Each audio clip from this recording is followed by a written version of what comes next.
Welcome to Next Play. What's up, everybody? Welcome to Next Play. Your host, Owen and Kate here with special guest Lauren Carlini, Olympic volleyball player. Pumped to have you on. I'm still not exactly sure how my mom managed to do that, but yeah, big for us. So thanks for taking the time. Of course. Thanks for having me on. Yeah. You bet. Very excited. Well, those that don't know you, I can't imagine who you are out there, but I want to run through I know most athletes don't like this part, but I have to, give all your accomplishments. So bear with me, Lauren, on this, because so exciting. Oh, your resume is quite impressive. She is a 4-time All-American at Wisconsin, my alma mater as well. Go Badgers. 2014 Big Ten Player of the Year. Member of the U.S. Women's National Team since 2016, and also represented U.S. on Girls Youth National Team. Has played professionally in Italy, Russia, and Turkey. Fascinating. Won 2016-17 Sullivan Award for Best Amateur Athlete in any sport in the U.S. That had to be one of your favorite awards. I was up there. I know. Celebrating in New York was pretty sick too. Right? I mean, that's badass. Okay. 2017, 2018 Pan American Cup gold medalist. I need another page here. 2018 Pan American Cup MVP and best setter. 2019 USA Volleyball Female Indoor, Indoor co-most improved player. What does that mean? Co-most. I don't even know what that means. I was like, what does that mean? You're like, I was like a co-most a thing? tied for getting better. What is that? Okay. 2020 Tokyo Olympic alternate. In 2024 Paris Olympic team member. Super cool. Congrats on all your accomplishments. It's a long list and super impressive. You inspire many people, young girls for sure. And I think more than that. So on that inspiration, just want to get a little bit of where it came from and when it started. I know that's a big question, but just curious when you started to love the game. Yeah. So I started really early. My mom played college volleyball at Appalachian State University in North Carolina. Okay. And so when she had me, she always just brought me into the gym. She was playing at this point with her women's league, co-ed leagues at Great Lakes in Aurora, Illinois. And so I started playing with the ball on the wall by myself, whatever it may be, and kind of just became a gym rat from day one. And so I started officially in the club scene when I was about 6 years old and playing with the 10U girls. So that alone was like a shock to the system. But I thought that was really integral in just me starting the sport and understanding hard work and determination and growing those values from a very young age. And sometimes I look back and I'm like, oh my gosh, I can't believe I played club for 11 years. And this club was very strict. You have your toes on the line, shirts tucked in, hands behind your back.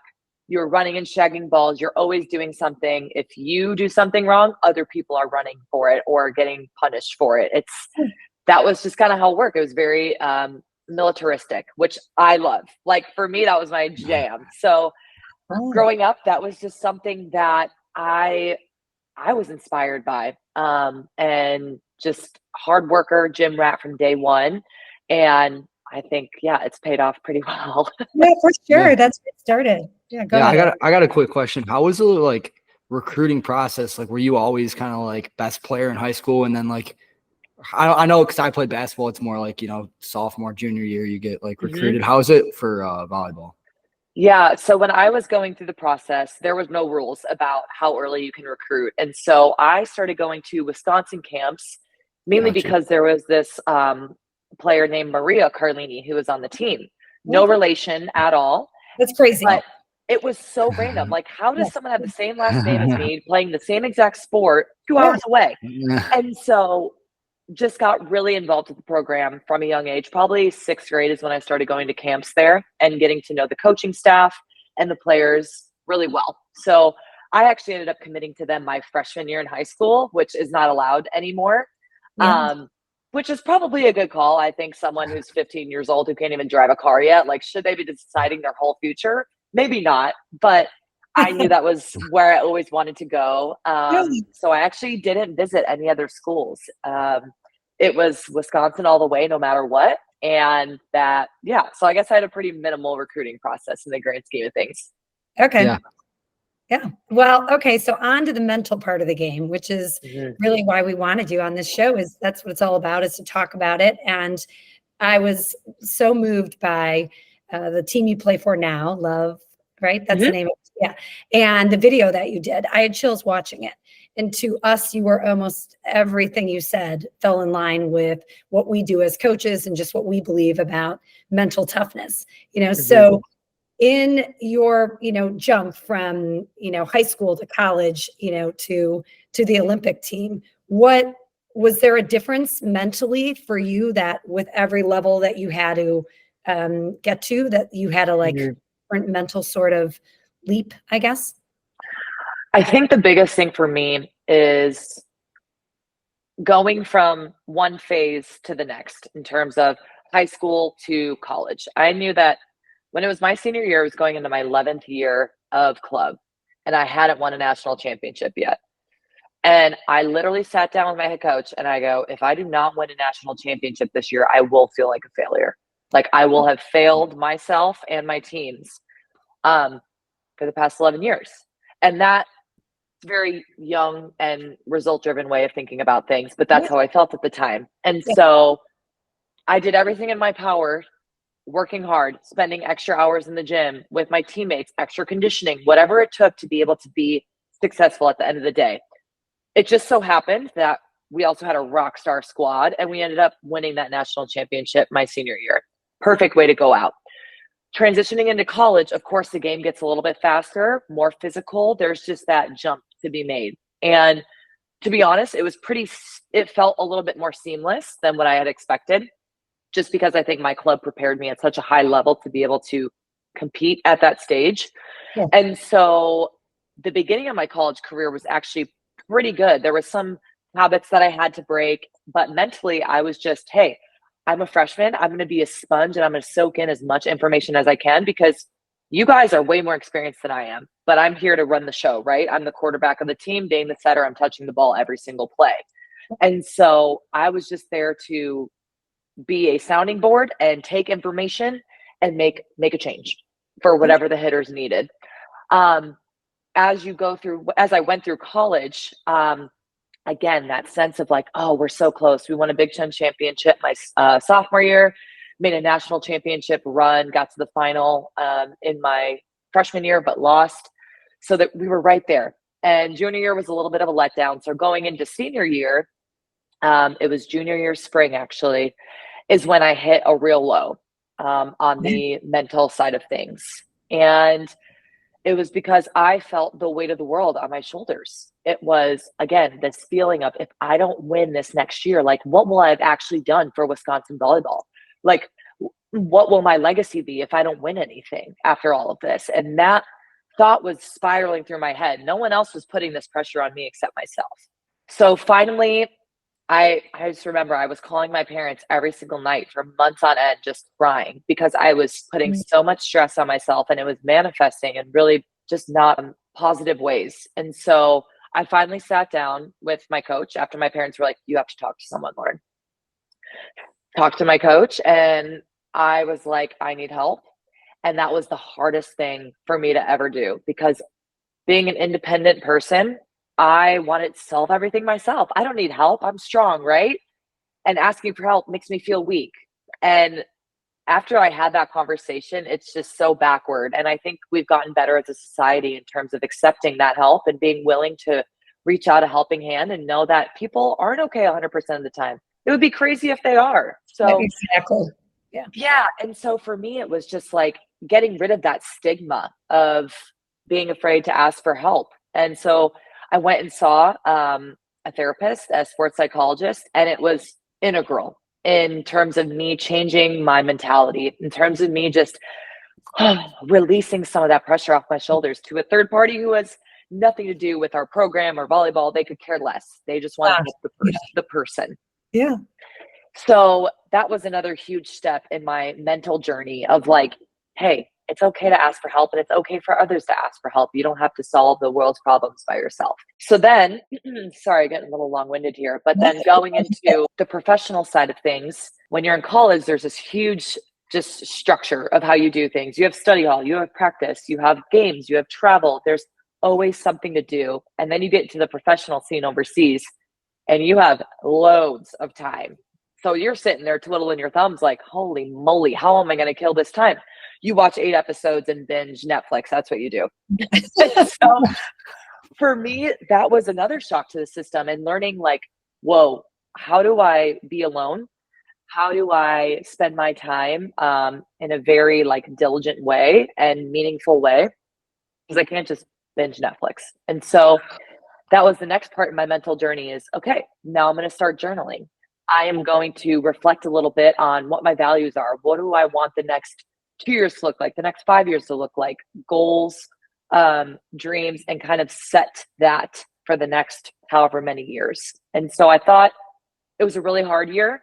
And getting a shock to the system of being alone in professional volleyball, being overseas, an ocean away from your friends and family in a foreign country that doesn't speak your language. But it was a really good time to self-reflect and kind of learn how to be independent in a sense. Yeah, So, your stress talent, right? And the tools needed to do that. Yeah, totally. Absolutely. And being willing to really embrace the culture around you and be comfortable being uncomfortable. And that it took a long time to get there. But I would say those are some of just that was my mental journey. And it hasn't been easy, but it's been worth it. And it's gotten stronger as I've gotten older. For sure. Yeah. Quick question, diving back a little bit to, when you're playing in college, how was that jump? Like your first 2 years, like, were you like, holy shit, I'm nervous before these games? Or were you always someone that was like not very nervous before games and like, kind of like, screw it, let's go?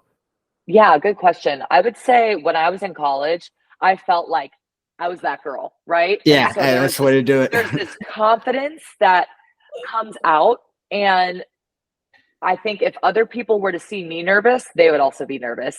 So Yeah. I was the one where people, if they looked to me, like I was going to show strength and I was going to show tenacity. And like, if someone, like, I am going for the other team. And so I wouldn't say it was necessarily nerves. It was more about confidence, maybe a little bit of anxiousness to like get the game going. But I just loved those matches. The ones that I got more nervous for are the ones that were like in front of no fans or against maybe a lesser team, because you're just like, oh, what are they going to bring? But when you're playing in a stadium of 7,000 people and the other team against the net is incredible, you're like, this is the best. Like, this is why I play this sport. Yeah, let's freaking go. Was there anything that like before a game, like, do you have any pregame rituals, like just get you in the zone, or you kind of just? This was another thing that really has evolved. I would say when I was in college, I was a psycho. Okay. I would have to listen to the same exact playlist in the same exact order. I told you, have Mom. to put my I would have to put my shoes on in a certain way. And it was such a strict routine. And so then I've gotten much more lax than what I was, because I think if you get in such a strict routine and you're like, oh my God, I put my right shoe on before my left, and you start spiraling, like that's going to affect you mentally going into the game, feeling like you didn't prep correctly or I jinxed something. Yeah. And as I've gotten older, I've realized that like some days I listen to music, other days I don't. I have done the work and the preparation where it doesn't matter how I put my shoes on. It really doesn't. Or if someone has, lucky underwear or lucky sports bra, like if it makes you feel better, great. But in the grand scheme of things, it's the work that you put in, the time and effort. That's what really matters, not about your massive routine before a game. Yeah, I told my mom, I'm like, I think I'm going to ask like if she has any superstitions, and she's like, why would you ask that? I'm like, what do you mean? It's like it's like a thing that some athletes like believe in that, like. Yeah, 100%. And I know there's some people who still do it even at this level, right? They feel like, all right, I have to do my rolling out before I go, or I have to listen to this specific playlist, and that works for them. And I think it's it's just very dependent on who you are, what works for you. But I think as you get older, usually it loosens up a little bit. Yeah, I bet. I would agree. So, okay, one of the things I love is your vulnerability and your authenticity. that I can feel, in your interviews and even right now. And I was so drawn to your honesty about feeling embarrassed when you were not named on the roster in 2021. And that word embarrassed struck me as something that's such an emotion that so many athletes, so many humans fear. So I'm wondering, I heard you talk about almost the feedback loop is how we describe it in the pure sports mindset way, when an athlete talks to themselves. It's, to me, very, very under exposed. Like, people don't talk about it enough. And you saying that, like, I was negative, I talked negative to myself, over and over again. Curious how you got out of that. What, replacements to that negative thought pattern were helpful to overcome that disappointment? For sure. So I would say embarrassment. That's a word that I was a little nervous to use because it makes you really vulnerable, right? Like, I'm embarrassed. At the time, I was embarrassed because just the year before, right? I had led them to an Olympic berth. I qualified the team for the Olympics. And so COVID comes, funky things happen. Then it's the year after, and you're like, okay, I'm maybe expected to be in this role by others. And I know I'm not playing amazing volleyball, but there's it's kind of you versus what you're hearing externally. And so I think the embarrassment part was more external in terms of, oh my gosh, what are people going to say? What are people going to think of me? Yeah, it was just me being honest and open and vulnerable in that moment, because I think it's important to really, I guess, just identify what you're truly feeling. Yeah. Because then once you identify that, it's easier to be able to move on and process through it. If you're hiding behind this like mask of, oh, it's fine, it doesn't matter, oh, I'm just pissed, are we really getting to the root of like what matters, why it matters, and how that's making you feel? And so, yeah, I was just being true to myself in that moment. And I think for me, it took me a while to get out of that loop that you were talking about of, oh, I'm not good enough, I'm never going to be good enough. Like, and then they go and win gold, and you're like, wow, they made the right decision, clearly. But it's hard to watch as just a bystander now, knowing like, dang, they made the right decision and it wasn't me. And so after that, it became more of, okay, now there's a chance to be able to respond and to get back to work. So once I got overseas, I think it was kind of nice to be able to go overseas, actually, because you remove yourself from the situation, you get a new system, a new coach, a new team. It's just a different feeling, and people are expecting you to perform. And so there was that like buy-in to another team and another system, but also this feeling of like, okay, this is your time in order to start chipping away and making sure that this doesn't happen again. So it took a little bit longer than I'd like to admit to fully get to where I needed to be. Yeah. I love it. Yeah, go ahead, El. Yeah, I kind of have a question now about that. So like looking back on it now, like where you're at now, like do you almost view it as like a positive thing that you didn't make that team, and like it's kind of shaped you into like who you are now and it motivated you to, work harder and stuff like that? Or are you still kind of like, damn, that sucks? Like, that's a good question. Not to like that. Yeah. Yeah, just like not to rip your heart open, Lauren, but no, yeah, like was it like was it like a motivator for you, or? No, I would say after the fact, it was definitely a motivator. I think about it now, right? And everything happens for a reason. So it probably happened for a reason that I didn't make that team. Does it still hurt? Of course. But clearly they made the right decision. They won gold. They made history. Like, that is also cool, knowing that I was a part of that, even if it was just in an alternate position. So it's a very like, I don't know, it's just an interesting balance, I guess. But would it have been sick to be on, that team and win that gold? Of course. Yeah. But yeah, now both being things in are this true. position. Yeah, I'm sorry. I said both things are true, right? Like both are true. Yeah. For sure. And now being in this position that I'm in now, like I've played so many different roles for this team, and I know that I'm comfortable in all of them. So I think there's some solace in that as well, knowing like, hey, I've prepared for every possible situation. I know what it feels like to be in that alternate spot and have to come to practice every day and see the 12 that are going. And I've been through all that, and I've fought through all of that. And so there's a lot of just confidence in approaching this Olympic Games, because, I've been through the ringer and I've come out on the other side. Yeah. You said another thing that struck me that there was the confidence. And to me, there's a direct correlation between skill development and confidence. Yeah. So that imposter syndrome that shows up with so many athletes, it really diminishes in, what they report anyway to me, when you continue to go back at it, you metric your success. And that's what I hear you did, that once you let the emotions kind of run through, the disappointment, you sat down, said, this is what success looks like, and here's how I get there. And I think that's a really great message to athletes that experience failure is, it did suck. And, here's how I kind of overcame it, And I think one big point to that too, that athletes really overlook is when they get cut or when they don't make a roster they want to, something unfortunate happens, they see it as like, why is this happening to me versus why is this happening for me? I think that's one important part. I think another important part is getting feedback as to why it didn't work out. Like, why didn't I make that roster? What are you seeing in other people that you're not seeing in me? And what can I take away from this in order to be better the next time? I think a lot of the times athletes, I know I was the same way when I was younger. I didn't want to have those hard conversations. I didn't want to know the truth because that's being vulnerable and that's scary. But coaches and people making those decisions want to give you that information and they want to help you. And so being brave enough to ask and say, okay, what are 2 things that I need to get better at in order to make this team? And having that conversation, that will give them so much respect, and that will give yourself power, knowing that I am taking charge here and I am going to make this change. Is there like a certain coaching style that like you prefer? I know you mentioned earlier, like in whatever travel ball, like the military vibe. So do you like the hard-nosed coaches, or like do you play better and like do you like have a certain style that you like, respond best to? Gosh, that's a very loaded question. Because there's certain people.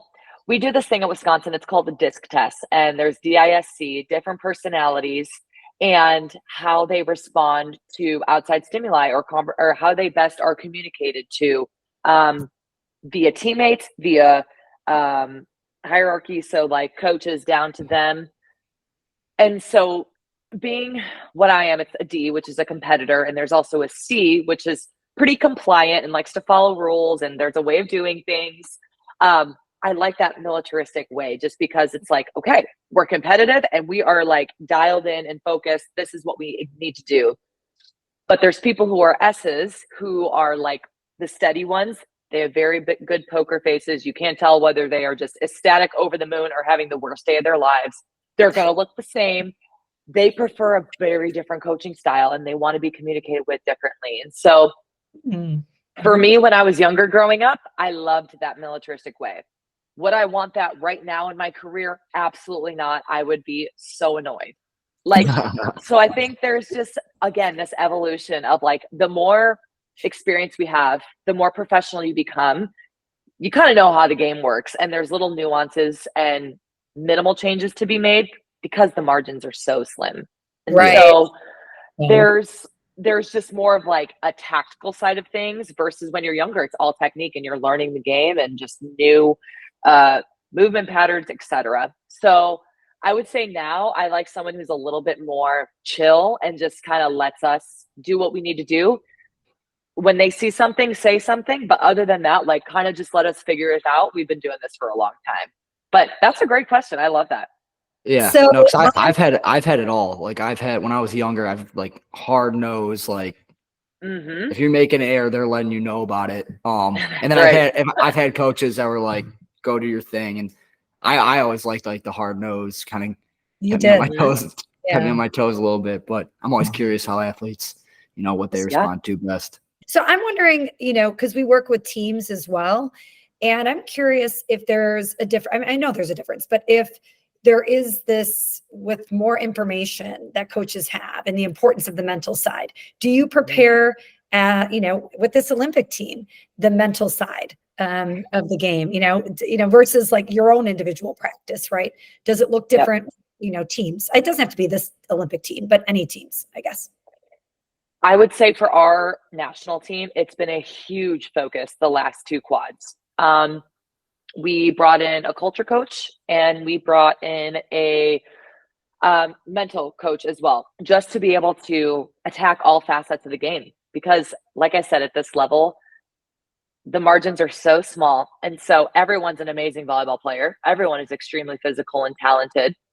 But what makes the difference at the end of the day? A lot of it's the mental stuff, the tenacity, the rigor, the small little differences that you're either saying to yourself during the game, how you're compartmentalizing, how you're approaching practice and games. Are we approaching it the same way? So there's been a lot of work, both during our like in season, which is national team summer, and out of season, which is when we're with our professional teams. We've done a lot of work as a whole, both on and off the court, in terms of mental performance, and tons of different tactics, like what works for us. And our big thing this year was called, it's just rigor, which is, are we paying attention to not only the mental side of things? So there's a couple buckets. The mental, it is hydration, nutrition. How are we fueling? Are we best preparing our bodies for it to perform? And like rest, recovery. So it's just, we're attacking all these little facets in order to say, like, hey, at the end of the day, we did every single thing we could, and we prepared ourselves as best as possible. Yeah, that's awesome. I love to hear it. I do think it's important for young people to know that, at the highest level, those are the little, intricacies that you talk about that really do make the difference and separate you as an athlete. So I guess then back to the individual stuff, what's your favorites that you lean into when it comes to emotional regulation, that internal steadiness to achieve performance flow? At this level, it's just the other team always has a say in it, and they're going to make changes, and it's going to be uncomfortable most of the time. And so to your point, what can we do in order to get back in that state to where we are regulating and we are able to control our emotions, our breath? So breath for me is huge. I like doing it before every single point. Just being able to, I know like box breathing is a huge one for some people. We do that before our training begins and before our match starts. So we do a little bit of box breathing and setting an intention for what we want our play to look like or what we want to feel like when we're out there. And that's good to kind of front load the match. But then when you're in the match, a lot of it's about breathing regulation and also cue words. So a lot of the time for me, it's like trust and be aggressive. There's like 2 or 3 words that really stick with me, and every single play I'm reciting those. Okay, trust, aggressive. Okay. And this all happens within the 8 seconds it takes for them to get the ball, get ready, and serve. So it looks different for a lot of different people. But again, it's trial and error and finding what works best for you. Yeah, I love that. I like to kind of ask, all the people that we have on here, because I think it's kind of interesting, the different answers that they give, and not to kind of put you on the spot, but like, how would you define mental toughness? I know it looks different for, a lot of different athletes. So yeah, I would say mental toughness is the ability to bounce back, especially after an error, like especially in volleyball, it's literally a game of errors. The only way you get a point is if someone else makes a mistake, typically. And so for us, though, it's just so ingrained, like trying to move forward into the next point. And so being mentally tough, it's, oh my God, I just made a terrible play, or I made a bad decision, or I just missed my serve. Fine, next point, because that's not going to dictate the match. That's not going to dictate the game. I think another part of mental toughness is, again, just being comfortable being uncomfortable, because most of the time it's not perfect. You're not finding that flow state, but are we able to work in that space where you are a little bit uncomfy and you're like, all right, here are these thoughts that are simmering in my mind. Okay, here's a bad one. We're going to be able to toss that one right out and kind of let that flow through your mind. I think when you're not mentally tough, you can start hyper fixating on the negatives and things that you're telling yourself or external factors. Can we shut that noise out? Can we focus on what we need to do and what the task is at hand, and be able to bounce back from mistakes quickly? I feel like that's a pretty common answer that we've gotten so far, is like, being comfortable in the uncomfortable situation. So, well, that's yours. Oh, yeah, that's mine. I had a coach that kind of instilled that in us, and he's like, yeah, there's a difference between being tough and fake tough. And he was kind of preaching on that type of stuff. So yeah, that's cool. So, okay. my two sisters both played, younger sister, Division I volleyball. And I said, give me the biggest badass. Like if you had to name it, who would it be? And so I had to give them a shout out in this podcast because they were so pumped when I said that you agreed. And they said you, and my one sister was like, she has the most locked in badass look like on the court. Like she would scare me if I was playing against her, And I don't know if it was just them. Is that what people would say about you? Because based on what you said earlier in the podcast, that's kind of like, and then I'm looking at your Instagram and I'm like, she's the silliest thing on the planet, So, I know it's Instagram, but is that purposeful or is that just like, I would say that's my like true character. That's like who I am when I'm competing, especially in college. I mean, I was like, I will stare you down on the other side of the net. I do not care. And like, I think that was kind of just my aura. Like I wanted to be big. I wanted to be in your face. And that helped rile other people around me up. And I think for me, that was just a comfortable, authentic identity to take. And it helped others around me. So I was like, perfect. If it helps other people and I feel comfortable in this, like, let's freaking do it. And so do I get crazy eyes sometimes? Yes. And I would say I still do that now. But the people on my team, I've been able to adapt to the teams that I'm on. Because not everyone needs that like yelling in your face, let's freaking go, like, hell yeah. But I would say being a setter and being having a pulse on the team, it's knowing what they need in that moment. And so on the national team, very rarely do people need like in your face, but sometimes they do, right? Like there's certain people like Haley Washington who we can like chest bump and get in each other's faces and be like, hell yeah, that's right. Like, and get fired up, and it fires other people up. But most of the time, I would say I try to stay pretty calm, cool, and collected, but celebrate everyone around me. I feel like that is kind of where I've evolved into right now. And I'll be curious to see it with the next team I'm on with Love, what that looks like. And it's just about learning the characters, the identities around me, and who needs what and what the team needs as a whole. So I do appreciate that. I used to be a big badass. Now I'm maybe like a little less badass, but I'm a little bit more, like I go with the flow, figure out what others need, chameleon style.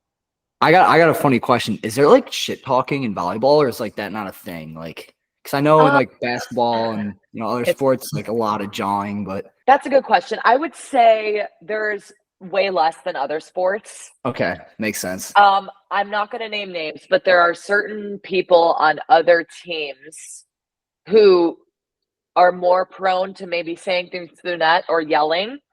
But it's kind of like unjustified at some points. Like, there was actually one girl who did it on the Netherlands. I don't even remember what number she was, but she like got a block and she just stared through the net and started yelling. And we came in our huddle and we were like, oh, hell no. and they were winning. The Netherlands was winning at this point. Guess what? We ended up winning that set because they gave us the ammo to like turn it on and be like, oh, no, you did not. You did not just do that. Yeah. It's like a gift. They gave it to you. Yeah, they gave it to you. The minute someone would talk shit to Owen, I was like, game over. Like I was like begging I would watch it. Like, please do. Splash. Yeah. 100%.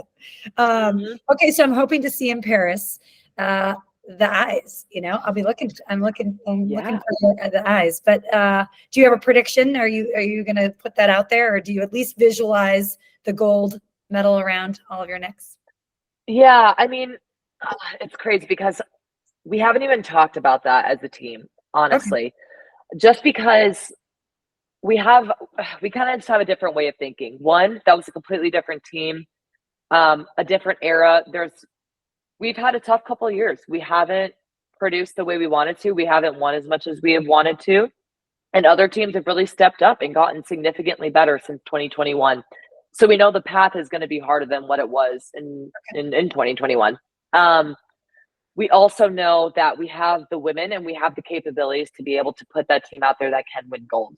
And so we're not going in expecting to win. We're not going in expecting to medal or whatever, because Karch always says, like, when you have expectations, it takes away that joy that Yeah. just feeling of accomplishment when you finally, if you do get it at the end, like you get to fully just soak in that and enjoy it. Versus if you are expecting to win and you do win, you don't get to enjoy it. It's more relief at the end and get to say, oh, phew, good thing we did that.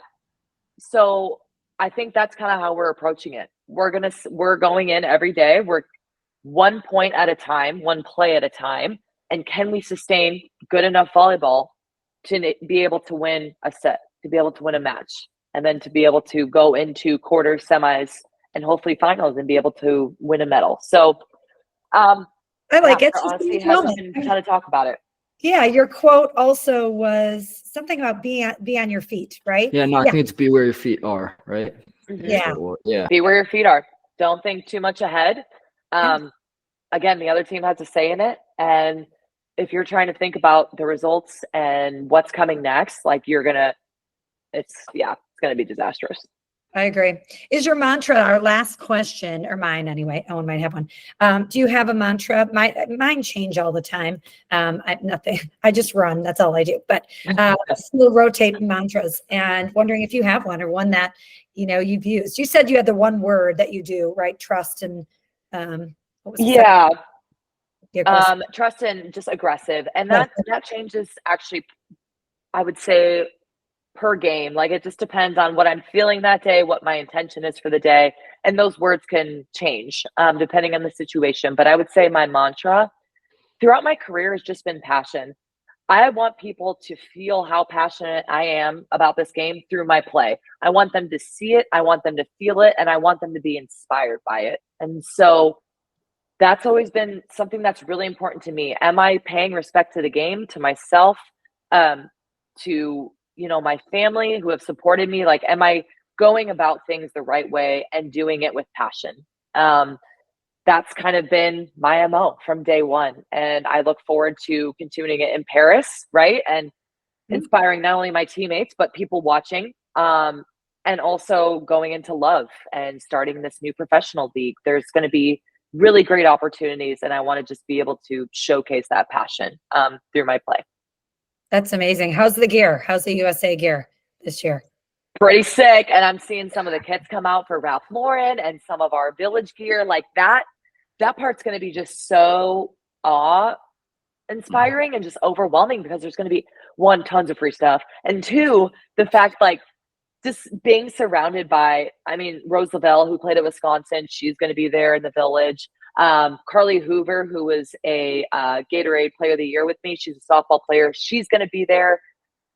Being able to see just different pieces and times in my life kind of come together and watch all these incredible athletes in one space, like that is going to be, just a very eye-opening and like welcoming moment for me. So cool. Soak it all up. For sure. Certainly you've inspired, myself and Owen, and you can feel your passion. So your mantra is felt in this short time that we had together. I think it's such a gift. I hope everyone listens and lets their children listen. I think the messaging was really awesome. So good luck in Paris. We really do appreciate the time. Thank you for hopping on. It's been off to a hot start now with an Olympic athlete joining. So yeah, I know we have another that was one. Awesome. That was awesome. Yeah, an Olympic diver joining us on our next. I know, it's so fun. Podcast. So look for that. Otherwise, check us out at Pure Sports Mindset on Instagram or .com. So thanks everybody, and go USA.